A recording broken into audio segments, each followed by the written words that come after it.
ivy'Imana yaremye, ivy'Imana yaremye vyose ni vyiza. Imana yaremye umuntu mu shusho yayo kugira ngo amuhimbare. Imana irema ivyo umuntu azokoresha mu kubaho kwiwe. Imana ntiyaremye umuntu ngo imushize ngaho gusa imuteretse ngaho, ariko yaramuteguriye n'akazoza.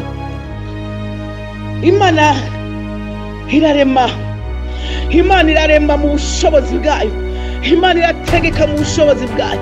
Imana ikora ibitangaza n'ibihamba, ikora ibidutunga, iraturemera ibidutunga biturushaho kugira ngo tubeho tubeshejweho nayo, tubeho tubeshejwe mu ijambo ryayo, tubeho tuyubaha kandi tuyubahiriza, kuko ivyo yakoze ivyo nta mwana w'umuntu yoshoboye kubikora. Wowe ubwawe ntiwotegetse ngo igiti kibeho, wowe ubwawe ntiwotegeka ngo umeze ingene ivyamwa bimera, wowe ubwawe ntiwotegeka ngo ibintu ngo bigende uku canke kuriya, ariko Imana yo mw'ijuru, Imana ishoboye, Imana y'amasezerano, Imana y'agakiza niyo ifise uko yabiteguye idutegura twebwe abana b'abantu, idutegura twebwe abana b'abantu kugira ngo ibintu vyose tubiganze. Imana iduha ibintu vyose yaremye, ivyo yiyemeye ubwayo ntabwo yavyigumije, ariko yarabiduhaye.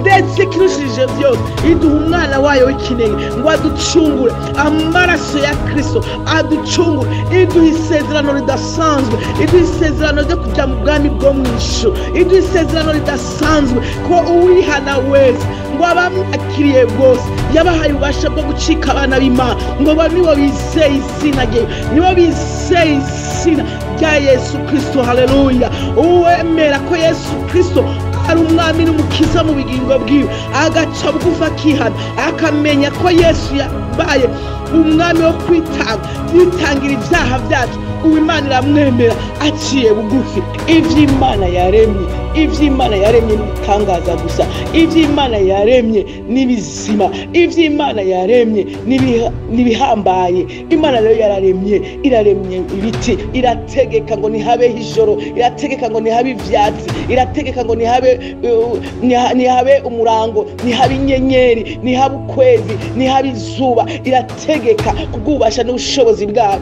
Raba rero ivy'Imana yakoze, urabi n'ivy'Imana ikora, ufise impwembu zawe ntuziyo ziba, ariko Imana yaduhaye imyuka kugira ngo tubashe kuronka ubugingo, tubashe kuronka ubuzima, tubashe kumva ko turi mu maboko y'Imana. Iduha ivyayo, Imana ntaco yisigarije, yaduhaye ivyayo. Mbere biravye isubire bwati reka tureme umuntu ase natwe, duse n'Imana, tube nk'Imana, tube utumana duto duto.